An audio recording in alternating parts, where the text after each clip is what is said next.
வணக்கம். நம்ம இப்போ இருக்கிற கிராமம் கோயம்புத்தூர் மாவட்டம் பொள்ளாச்சி வட்டம் கோபங்கிளம்புதூருங்கிற கிராமத்தில் இருக்கிறவங்க. இந்த கிராமத்தில் ஒரு சிறப்பான இடம் இருக்குது. அந்த சிறப்புக்கு காரணம் மகாத்மா காந்தி.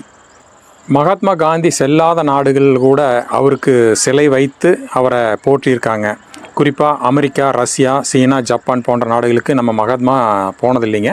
ஆனால் அந்த நாட்டுகள் கூட மகாத்மாவுக்கு சிலை வச்சு அவரோட புகழை கொண்டாடியிருக்காங்க. அப்படிப்பட்ட மகாத்மா இந்தியா சுதந்திரம் வாங்கினதுக்கு முன்னாடி தமிழ்நாட்டில் சுற்றுப்பயணம் மேற்கொள்கிறாருங்க. அப்போ இந்த கிராமத்தில் வந்து மக்கள் முன்னிலையில் பேசிட்டு போயிருக்காருங்க.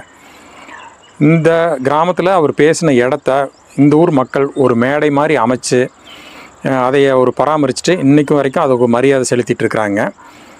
இந்தியாவில் எத்தனையோ கிராமங்கள் இருக்கிறது.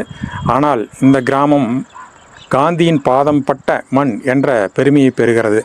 இப்படிப்பட்ட இந்த காந்தி மேடையை பற்றி இந்த ஊரில் வசித்து வரும் மூத்தவரும் மரியாதைக்குரியவருமான திரு சுப்ராயில ஐயா அவர்கள் விளக்கம் அளிக்கிறார்.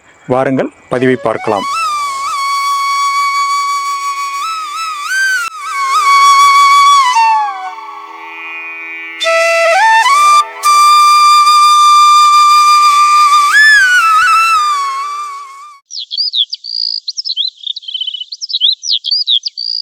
வணக்கம்.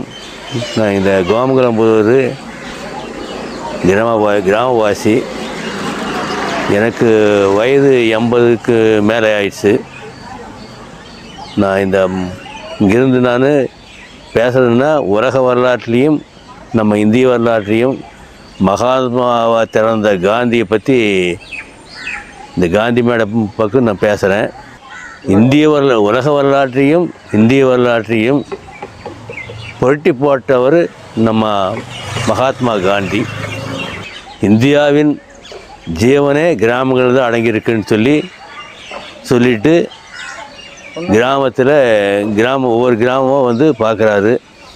அப்படிப்பட்ட சொன்ன காந்தி இங்கே வந்து ஒரு மேடை பேச்சாக பேசியிருக்காரு. இப்போ அந்த மேடை தான் நீங்கள் பார்க்குறீங்க. அவர் வந்தது சுமார் 1934ன்னு சொல்கிறாங்க. கிராமத்துடைய விவசாயியுடைய உடையை பார்த்துட்டு தானே அந்த உடையை மாற்றினார். அஹிம்சாவாதி, சத்திய சோதனையை எழுதியவர், சத்தியாகிரகவாதி. அப்படிப்பட்ட மகான் வந்து இங்கே கால் பதிச்சதற்கு நான் பிரியப்படுகிறேன். என்னுடைய கிராமமே பிரியப்படுகிறது. உலகமே உற்று நோக்கிய காந்தி வந்து இங்கே பேசியிருக்காரு. அப்படிப்பட்ட மகாத்மா வந்து இங்கே பேசும்போது இங்கே வந்து கேட்குறவங்களுடைய ஆத்மாக்களும் பெரியவங்களுடைய ஆத்மாவும் இங்கே சஞ்சரிக்கணும்னு நான் பெருமைப்படுறேன். நாம் பேசினால் அது சாதாரண வார்த்தைகள். மகாத்மா பேசியது போதனைகள். அவற்றுள் சிலவற்றை இந்த மேடையை சுற்றிலும் கல்வெட்டுகளாக பொறித்து வைத்துள்ளார்கள். அதை நாம் பார்க்கலாம்.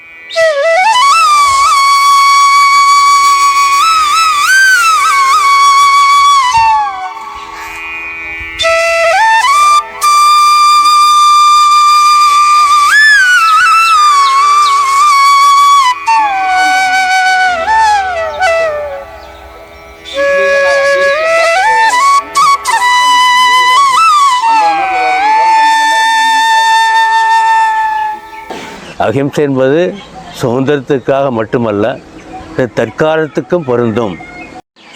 மூத்தோர்கள் இளையோருக்கு கொடுப்பது அன்பு, இளையோருக்கு மூத்தோருக்கு கொடுப்பது அரவணைப்பு.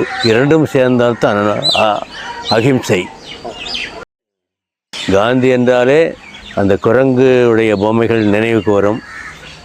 ஒன்று, தீயவை பேசாதே, தீயவை பார்க்காதே, தீயவை கேட்காதே.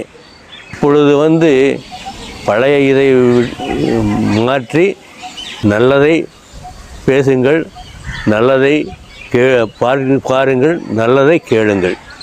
இந்தியாவின் சுதந்திர போராட்டம் தீவிரமாக இருந்த காலத்தில் காந்தி வந்து இந்த இடத்தில் சொற்பொழிவாற்றியிருக்கிறார். இனி எவ்வளவு மாற்றங்கள் ஆனாலும் இந்த இடத்துடைய பெருமை குறையவே குறையாது. மகாத்மா காந்தி என்ற ஒருவரால் இந்த கிராமமே பெருமைப்படும்.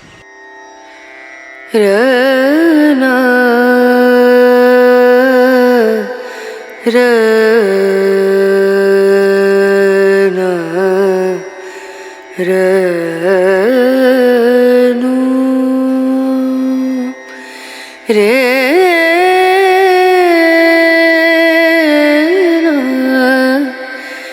ரே